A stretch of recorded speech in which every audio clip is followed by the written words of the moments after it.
Hi, welcome to episode 3 of the Wild Learners channel. Today we're going to be talking about skillfully managing negative behaviors. And that's going to include a lot of different topics today. And some of those topics are going to be how to prevent negative behaviors in the first place. We're also going to compare negative behaviors to bullying and talk about the difference between negative behaviors and what bullying actually is. So we're going to be defining that and looking at that really closely. We're also going to be talking about ways to manage and also offer help to the bully as well as their victims. We're going to be talking about my views and consequences on bullying. We're going to look at some statistics for youth on the effects of bullying. And we're also going to be talking briefly about online bullying as well, because that is such a relevant topic in today's society. So if these are some topics that are going to be interesting to you and helpful to you, I hope you stick around and join us on today's episode. So like I said, setting clear boundaries. So on the first day of school, what I usually do is I get our big tablet paper out and I talk about what is a good friend, how do we want people to treat us, how do we not want people to treat us, and we make this big chart. And on one side I'll have, I usually use a blue marker and we talk about all the ways that we want to be treated as a friend, and then I use a red marker and we talk about all the ways that we don't want to be treated as a friend, and we do a side-by-side comparison. And I like to do this for two reasons. One, it involves the students and it kind of helps really reinforce the importance of treating people right. And it also kind of sets that into their memory more because it is a multi-sensory discussion versus just me talking at them and telling them what my expectations are. And two, because it gives them autonomy. So we're doing this as a whole group. We're all talking about this, we're all agreeing upon it. So if I see those behaviors later and I'm discussing it with a student, like, hey, you did behavior A, we kind of discussed this, we're not going to do this as a class, you agreed to it, so what should we be doing instead? And it has them start practicing that self-regulation and having autonomy over their behaviors so that they can start learning to really mature in that area. And that's what we really want, because we are not to be dictating to children. We're supposed to be helping them learn how to regulate on their own, make these better decisions on their own, and learning these cause and effects now. So I think that that's a really good way to do it. There's lots of other ways that you can do it. One thing that I really don't like, and I know a lot of classroom teachers use this, and if you do, I'm not saying you're wrong, I'm just saying I personally do not like it, is I've seen like the color system where, you know, everybody starts out on blue, and then if you do something wrong, you're on yellow. If you keep doing something wrong, maybe you're on like orange, and then like red is a phone call home. I don't really like that, because I think that a lot of the behaviors, or a lot of the students that tend to have these behavior issues have a lot of impulsivity, and they usually have some underlying problems that we're going to talk about later, where it tends to be the same kids. And I hate that, because it's kind of signaling to the rest of the group that, hey, this kid's a problem, and it really starts to isolate them from the rest of the group. And I don't think that that is a good approach. I think, if anything, it actually amplifies the behavior. I think if we really, and we'll talk about that later, so I'll just kind of leave that there and we'll talk about that later. But the next part, so we talked about setting expectations. I know we got off a little bit there, and we'll kind of come back to that, but we set our expectations, and the next thing that we need to make sure we're doing is modeling those behaviors. And that sounds like it's an easy thing to do. I think we all like to think that we're good people and that we're modeling these good expectations for students, but it can be the little things that we do that they pick up on that can really grade those areas on how we really treat people. So one example could be if you're having a conversation with a coworker that maybe you're having a disagreement, you don't really see eye to eye on something, your body language can say a lot, especially if students are around and they can see you, and if you're like rolling your eyes or you're cutting them off, or you're kind of standing in a way that kind of shows them you're not listening and you're kind of like distracted. Those can be behaviors that they pick up on, and they're gonna know, like, I'm not allowed to do that, but you know, Mrs. Krista's doing it, so this must really kind of be okay. And that really muddies the lines for them. And honestly, it's rude as adults to have those behaviors. We do them, we're human, we're gonna mess up. I think it's really important that if we do mess up and a student sees us messing up, that one, we go to that student and say, hey, I know I did XYZ. XYZ was wrong, and I apologized to so-and-so, and I wanted you to know that because I'm sorry I did that.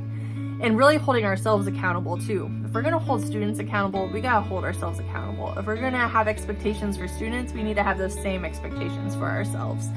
That can go with, you think you're having a private conversation with another adult in the hallway about maybe somebody else.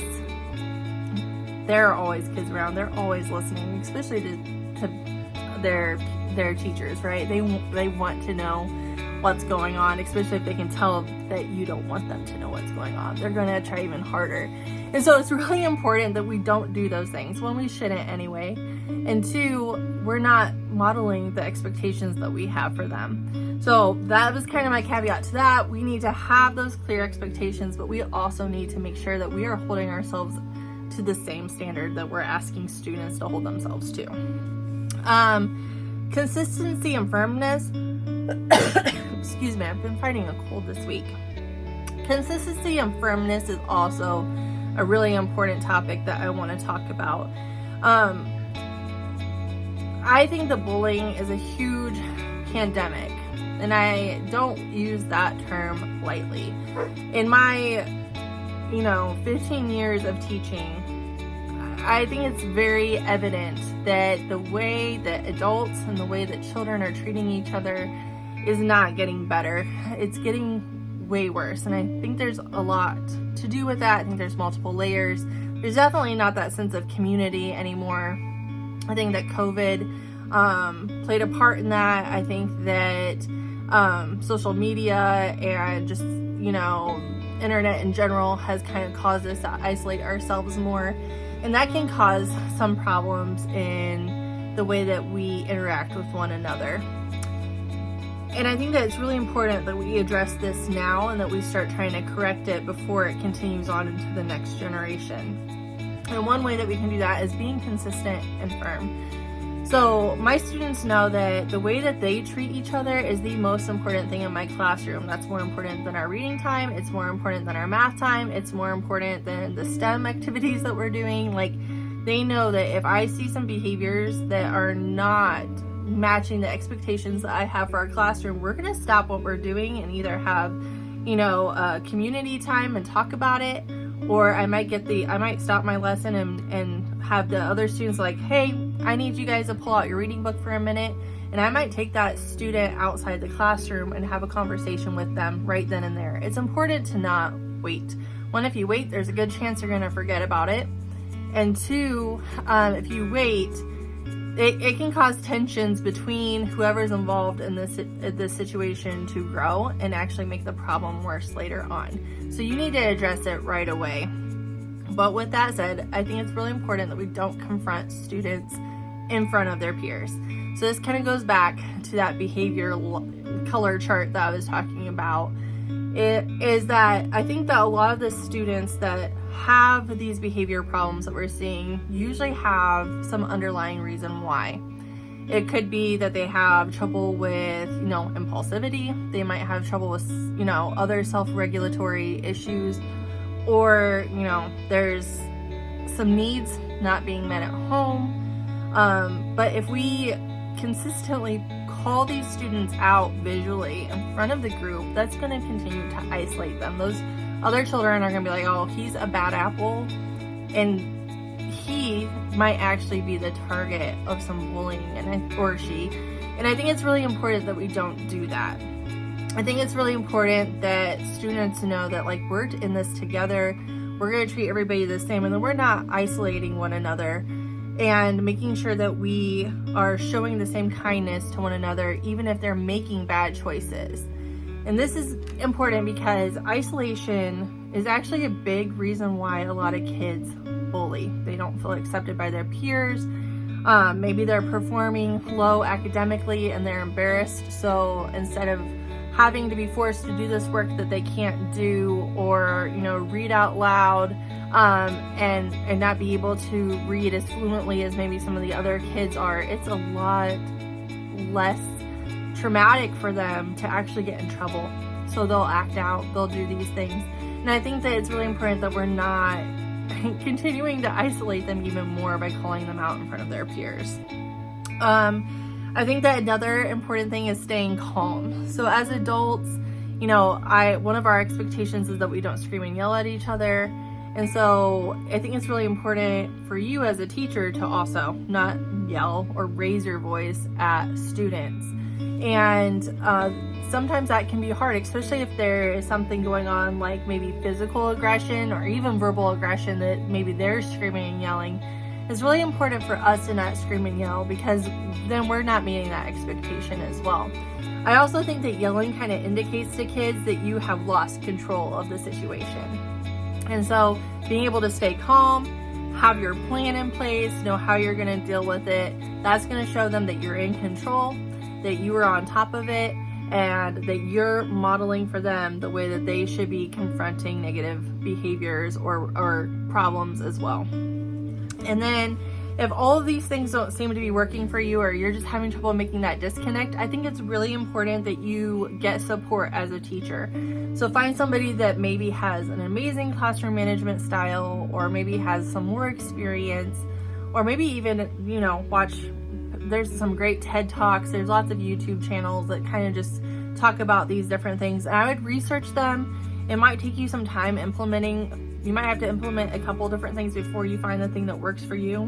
But it's really important that you have those support systems in place, have those places that you can look, because like I said, this is an important issue. There are children who are, really struggling right now because they're either the bully or they're being bullied, and it's causing a pandemic for our youth. So I think it's really important that we talk about this, and we're going to go into that deeper in our next session. So we've talked about some ways to prevent it. We'll be going into those a little bit deeper in this next session. But I think the first thing we need to talk about is the difference between negative behavior and bullying, because negative behavior is going to happen. Children are learning, they're finding where the boundaries are, they're learning how to self-regulate, they're learning how to control their emotions. So negative behaviors are going to happen. And I think that we need to treat negative behaviors a lot differently than we treat bullying. We need to know that negative behaviors are going to happen. We need to help them work through those. Know that there is consequences, but they need to be less severe. For bullying, we need to make sure that they know that there are clear and concise consequences to those actions, because bullying is a whole nother level, and we're going to talk about that. So negative behaviors can be hurtful and unkind, but it will constitute as bullying if it has these three elements. So if there is an imbalance of power, and that can mean social or physical power. So, like a kid who's maybe bigger, taller, older, picking on a younger kid. That younger kid does not have the same power that older kid has. There's lots of other ways that you could describe that, but if there is an imbalance between their social or physical power. The second thing is repetition of those harmful behaviors. So a negative behavior can turn into bullying if it's repeated, even after consequences are given. Maybe we've even talked to them about this behavior. If it is a repeated behavior, it then turns into bullying. And the third one, which is probably the most obvious, is if there is an intention to inflict harm. So we're going to kind of break this down a little bit more. So some examples of some unkind behavior would be like leaving people out, making unkind remarks that maybe aren't intended to hurt. Maybe a party thinks they're joking, like, oh, his sweater looks kind of funny, or, my son has like an extra eyelash, and people will comment about that, and they're not trying to be unkind. He might be sensitive to it. It's said in innocence, but that could be a negative behavior. Not playing fair, that happens a lot with kids, whether it's like cheating or trying to say that, oh, that's not the rules, and trying to change the rules last minute. That could be a sign of negative behavior. Playful teasing. Playful teasing can kind of be some muddy water, right? So the way I look at playful teasing is if both parties find it funny and both parties are willing participants in it. So if they're kind of bantering back and forth, like picking on each other, like this happens a lot with my boys when they're playing sports. They'll kind of like banter back and forth, but they're smiling they're both doing it. They're not saying hurtful things. They're just kind of playfully teasing.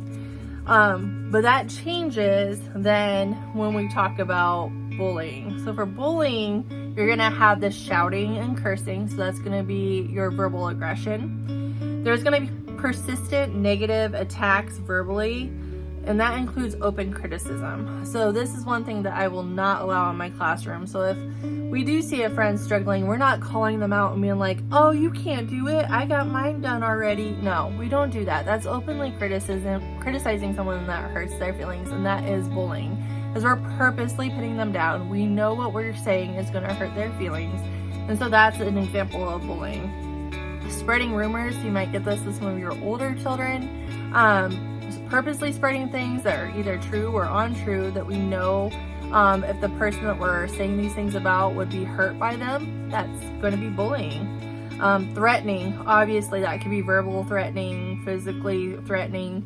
Obviously this is huge when it comes to online bullying. We see a lot of that because they can do it, right? Like there is no accountability online. So we see a lot of these, they might seem like empty threats, but they're threats, and that's bullying, and we need to put a stop to it. Obviously physical altercations, so somebody physically attacking somebody, that's bullying. We know we're purposely going after them to hurt them. That's going to be bullying. Invading your personal space to intimidate. So I do see a lot more of the rumors, or maybe the open criticism more with girls than boys. Boys, I tend to see a lot more of this invading their personal space. So kind of getting into their face, or grabbing at each other, or kind of shoving each other when they walk past one another. That's going to be more of your intimidation, and that's bullying. We know that we're trying to assert that power. Like, I have more power than you. What are you going to do about it? That's going to be bullying. And then obviously we have more serious things like SA, and those things need to be taken very seriously as well. And any kind of unwanted touch falls into SA, and it needs to be addressed. So that's how I would break down negative behaviors versus bullying. Some of them might seem to be a little bit muddled, but I think that it falls under bullying if we know what we're doing and we're intentionally trying to hurt that person, and it needs to be addressed right then, right there, and have serious consequences so that behavior doesn't continue. So I feel like we've already covered a lot, and we still have a lot more to cover, so we're going to just keep going through this. The next thing that I want to talk about is managing the bully and helping the victim. So we've talked about ways to prevent it. We've talked about what it looks like. Now we're going to talk about, okay, so we've tried to prevent it. These things have happened. We know that it's bullying versus just negative behaviors.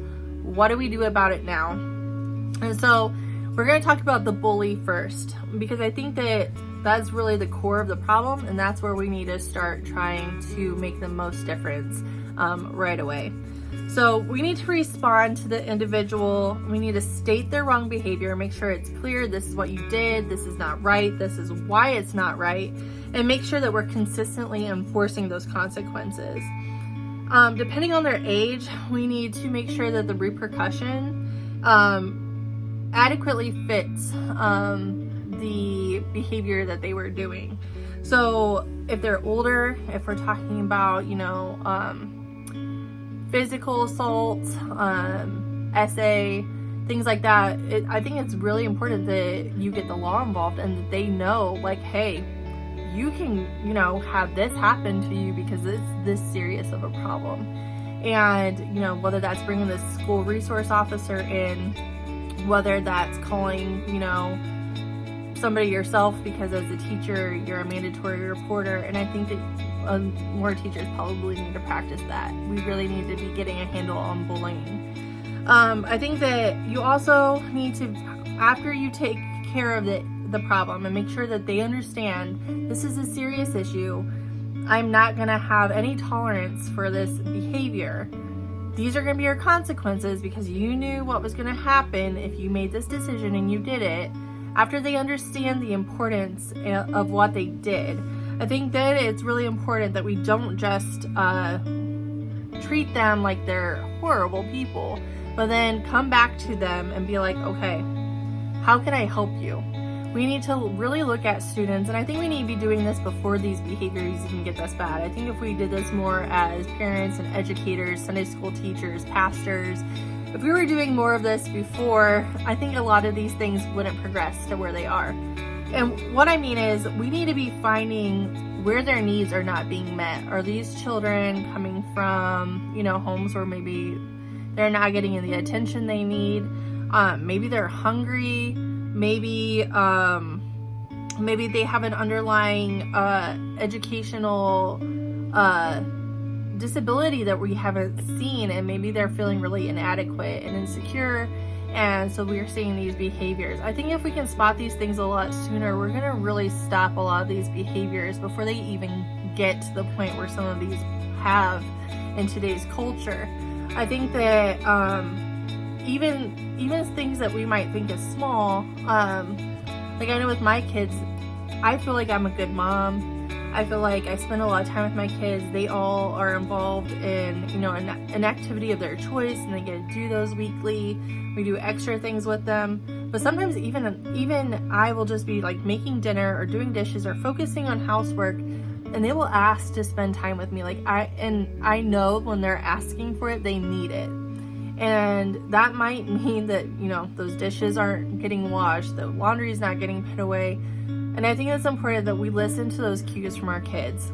They obviously are feeling some feelings, and they need us to be their support at that time. And we need to take that time to do that. And not all parents have the resources to be able to do that. And I see that a lot, especially with, both parents having to work. It is really hard to make that time, that balance for your family, because you still have to make dinner, you still have to clean the house, you still have all these things going on, and it can feel like, I don't want to be the mom that has a dirty house, but your child needs that time with you. And so if they're coming to you and saying like, hey, can you spend some time with me? Hey, I want to talk about this. Hey, will you read me a book? Those things aren't little to them. Those are huge. That's them telling you they need your support, they need that emotional connection, and we need to make sure we're meeting that. So it can even be something that seems as trivial as that could cause children to act out later because that emotional need is not being met. And that can be hard. I'm very guilty of that myself as a mom, saying, no, I'm really busy, I gotta get this done first. And I think sometimes that's okay. I think sometimes they need to understand, we have things we gotta do. But being able to read your child and know, okay, they are obviously needing some support. They need something needs met right now with them. And being able to read that and be like, okay, yep, this is going to go on the back burner right now, and I'm going to talk to my kids. And I think we need to do that more as a society, not just with our own children, but with our students and the kids that we're coming into contact with. When it comes to the victim, I think the biggest thing that we need to do is encourage them to use their voice. A lot of times victims don't want to speak out because, they don't want to get in trouble. I think that we have this, or at least when I was in public school, this tattletale mentality. And kids do tattletale. They do. But if we're constantly shutting them down for tattletaling, we're kind of teaching them to not use their voice. So I think that we have to be very careful about how we're addressing that, not saying, hey, don't tattletale, or we're not tattletaling, but maybe saying, okay, thanks for telling me that.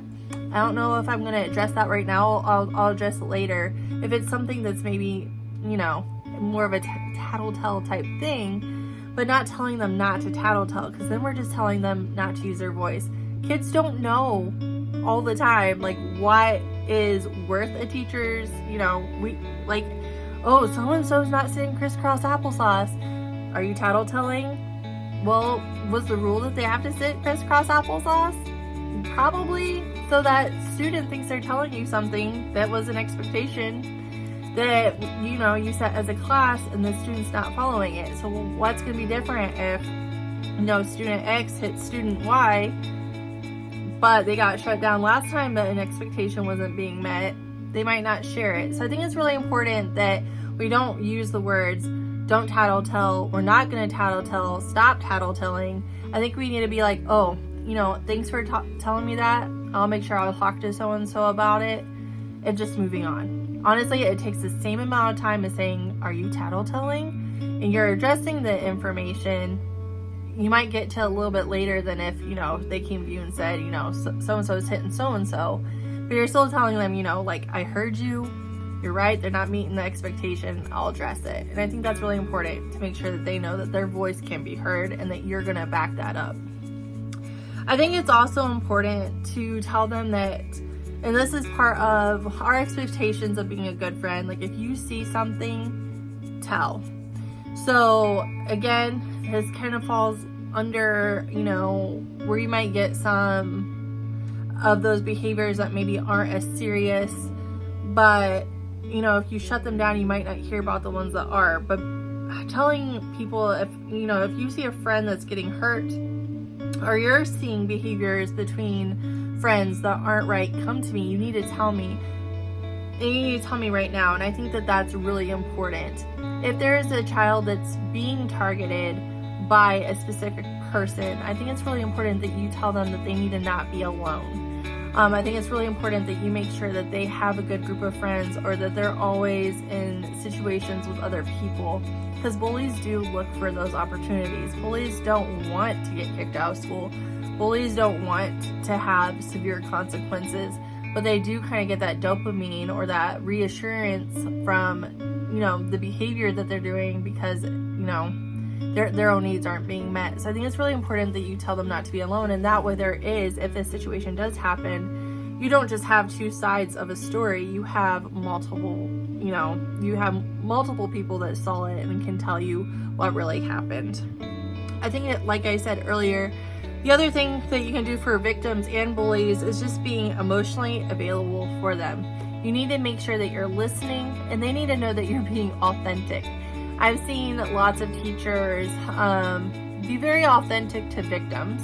I think that we can all agree that it's very easy to be authentic to victims, because we've all been victims of bullying at some point, so we can all relate to that. But I think that it's really important that we're also authentically listening to the bully. Now, I think that probably fewer of us have, can relate to somebody who's being a bully, but we need to understand that maybe our situation wasn't the same as theirs. And like I said, most times bullies aren't born. Bullies are made, and they're made through their experiences, and we need to help them figure out what that was and start correcting some of that atmosphere or experience that they're in before we can really address the behavior. And the only way that we can do that is actually having authentic conversations with them. And I think that goes for bullies and victims alike. So I know that was a lot, and we're going to kind of keep going on to our next thing, which is going to be my consequences for bullying. So now we've talked about what it is, how to prevent it, and now we're going to kind of be talking about those consequences that I have in place. You might have something different, but these are what I have found have worked best for my program. So we're going to be talking about my consequences for bullying. Like I said, I have a pretty strict policy when it comes to our whole class and how we treat each other and our expectations for how we treat one another. So I won't take very long on this because it's not very long. It's pretty short and concise, and I think that's the way that it should be so that students understand it. This is also outlined in my parent handbook, so parents know about it, so they're not shocked when, I'm calling them and saying, you need to come pick up your student or whatever. So on the first occasion, and this is for bullying, this is not for negative behaviors, this is for bullying. So on the first occasion, offenders get removed from whatever activity that we're doing, and I make sure that I discuss it with the parents. So the parents know, either at the end of the day, if it's something that can wait till the end of the day at pickup, or if it's something that needs addressed right there, I'll call the parent right then and there, and we will discuss what happened, and they will no longer be able to be in that activity. If the behavior doesn't change or gets worse, if it continues to happen later in the day, they get sent home. So I have I call it my 3-strike rule. If you did it 2 times, the 3rd time you're going home, and they know it. So I'll call parents, be like, hey, this happened again. I've been in communication with the parent, so the parent has known about the previous experiences that had happened that day. By the third one, it's like, okay, you need to come pick them up. And hopefully that parent will have a conversation with their child and we'll be able to talk as adults about, maybe what's going on there so we can get it stopped. What gets a little bit harder is with kids that maybe have that impulsivity, that maybe have that insecurity, that have this progression, right? So they've been sent home a couple times a month. Maybe let's say they've been sent home like 4 times already that month. If the behavior does not change, if maybe the parent is not really reciprocating the information with me, or maybe even aligned with like, hey, yes, we need to get to the bottom of this, I remove the student from the program totally. And I know that can be hard for smaller programs, especially, I'm not saying it's easy for me, because that means a loss of income. It's really hard to fill spots in the middle of the year, but to be honest, the security of your students should be number one. And to be honest, if you have a student that's consistently causing problems and you don't have support from the parents, if you're not able to get the buy-in from the student to help correct their behaviors, the behavior is probably going to continue through the rest of the year. And it's actually going to really hurt the quality of your program. So you really are better off dismissing them. Obviously, that's going to be a last effort on my part. I don't want to see anybody losing out on the program, because I think that being a part of it is going to be really, essential for their growth and development. But I can't risk the other students. And I know that that's harder in a public school setting, because we have the right to education and so on. But I think that it should be happening more than it is, to be honest. So my son has been a victim of bullying, physical assault, as well as SA. And I understand that those children have really bad circumstances going on in their homes in this situation that was causing it. But them continuing to be there was just creating more and more victims. And unfortunately, data shows that a lot of victims then cannot handle it, especially at certain ages. They don't know how to handle what had happened to them, and they become bullies themselves. So we're just creating this huge snowball effect. So making sure you have those consequences and sticking to them is really going to be better for the rest of your students. So with that said, the reason we need to have such strict consequences and why teachers really need to be diligent in this area is because if you look at the stats on bullying, it is incredibly sad. So I looked at the CDC recently. So I actually just went through a bullying program. So I got certified in how to look for these behaviors and help students through the Jason Foundation. They have some really good ones. They have a pretty basic one if you're looking for professional growth points that you can do, and then they have a lot more in-depth ones. And I did the basic one and thought it was really good, and I started doing the more in-depth ones, and I was like, this is phenomenal. And I think it's going to help me even with my own children, just being able to recognize certain behaviors and watch for certain things. But anyway, so back to the CDC. 28% of middle school students report bullying weekly, and 9% of that in primary school. So we're talking kindergarten through 2nd grade. And then in middle school, cyberbullying, 33% of middle schoolers report cyberbullying weekly. So as you can see, these are huge numbers. And then we're talking kindergarten to 2nd grade, that's 5% of primary students experience cyberbullying weekly. And we can go all into that about, what should actually be the expectation for kids of that age being on the internet. But that could be like a whole another episode. Suicide is the 3rd leading cause of death for teenagers 14 to 18 years old, the 3rd leading cause.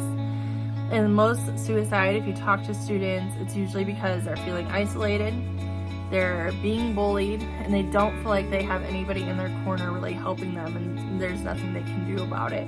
So that's why it's really important that as adults we're staying active, we're staying on it, so that we can prevent these as much as possible. Youth 10 to 14 has doubled to 5 in 100,000 in attempting to harm themselves. So as you can see, this is getting to be a big deal. 10 to 14-year-olds, 5 in 100,000 has attempted to hurt themselves. And then there's been a 15% increase in attempts in children 5 to 11, and that's from the Child Welfare League of America. So as you can see, this isn't just, affecting middle school and high school students. We're seeing this really affect any school-age child. It could be any child that you're coming into contact with is really struggling with this, and we need to find ways to help them. And so I hope that this video has kind of helped you with that. And I think that it would be really good of you to look at the Jason Foundation and look at that seminar that they offer. Like I said, it offers professional growth points, but it talks about things to look for. It goes into the stats a lot deeper. Some other good resources like the CDC would be a good one to look at, the Child Welfare League of America, and then looking at the National Institutes of Health. They have a lot of stats on there as well. So we talked about ways to prevent it. We talked about consequences. We've talked about some things to watch for. For the conclusion, I kind of want to talk about just some other areas of things that we could do as parents, as educators, to try to stop this before it becomes even bigger than it already is, which is already scary big. So like I said, get trained. Learn to watch for and identify potential signs of a student being a victim or a bully. Make sure that you are getting to know your students, being authentic, and having conversations with them. Be observant and always aware of the children around you. Be prepared to step in. So I know when I was at public school, something that always got my nerves is teachers talking during recess. Most bullying happens at recess. Do not talk to your peers. I know that you need adult conversation. I get it. I was there too. But we need to be watching those kids. We need to be walking around. We need to be listening. We need to be looking at body cues. We need to make sure that we are there for them and that we are able to step in as soon as something does not look right. Again, like we talked about earlier in the video, we need to model appropriate behaviors with colleagues as well as our students. We need to make sure that we're holding ourselves to the same expectation that we're holding our students to. We also need to make sure that students have what they need to succeed. And this can sometimes be hard because we might not always know what those needs are. Like I said, sometimes those needs could be needs are not being met at home. And in today's day and age, it's getting harder and harder for teachers to meet that emotional need that students have. I know in like a lot of public schools, you can't hug children.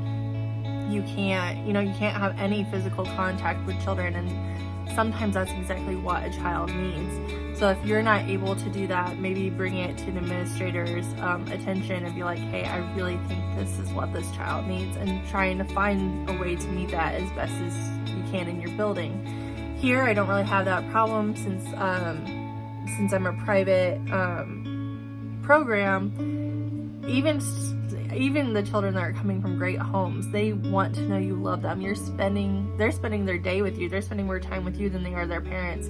So I think that, even if it's just like a pat on the shoulder or like a one-armed hug, it's obviously going to depend on like their age with the appropriateness, but making sure that they know that you care about them is huge. Maybe something easy is having snacks in your class. Maybe you have a student who's maybe not getting the nutritional needs that they need at home. Have a granola bar in there. I think it's amazing. Like, I get hangry and I can eat whenever I want, right? Like, I'm an adult. Might still get hangry at times. And just making sure that you have things like that so that you can kind of help curb those behaviors before they get out of hand. Make sure you're enforcing a safe classroom or home environment, and you need to really talk to your students about issues like bullying. I think that the biggest mistake that we make as adults is thinking if we don't talk about bullying, kids won't have the idea in their head, which is crazy. Kids are going to have this idea in their head whether we talk about it or not. If we talk about it and we make it known like what our expectations are, that they can come to us, we're actually making them safer. We're giving them the tools they need to be able to address this. So talk about it with your students. Talk about bullying, talk about conflict resolution. We have a conflict resolution board in our classroom that, you know, we made just a couple weeks ago because we were having, you know, negative behavior conflicts. We were just having nitpicking. We talked about ways to do that. We brought in some books that talked about how to deal with, you know, different problems. And I think that that's really important so they can know that, you know, they're not the only ones going through it. There's ways that they can address it. They know that I'm going to be there to support them. And I think that it's really important to have that with your group so that you can just build that community and know that, like, we're all in this together and we're going to treat each other well. I know that there's an expectation there. So I know this was a little bit longer video. We could have went so much deeper into these, but I'm trying to keep these videos short. Bullying is a huge issue and we really need to get involved and do more for our kids. I can't say that enough. So I hope that this motivates you to really look at your program, really think about ways that you can try to prevent it more. If you have children that are maybe engaging in these behaviors, maybe trying to connect with them deeper and look at it a little bit more than you may have previously. And, you know, if you're in a church setting or, you know, whatever setting, making sure that you are setting yourself up to be an adult that kids can come to and know that you will hear them and that something will be done. So thank you for joining us today. I hope this helped. I hope that you can see that my heart is really passionate about this and that our youth need us and that we need to be doing something to support them. I really hope that you would like and subscribe to this channel. That would do me a huge favor, and make sure that there's more content that you're wanting to see. Let me know in the comment section below, or like me on my Facebook channel, Wild Learners Channel on Facebook, and you can comment on there as well. Sometimes I'll even do polls and let you know some different topics I'm thinking about, and you can pick which one would be most relevant to you. So I really hope this helps. I hope you have a great day, and I will see you in our next video. Bye.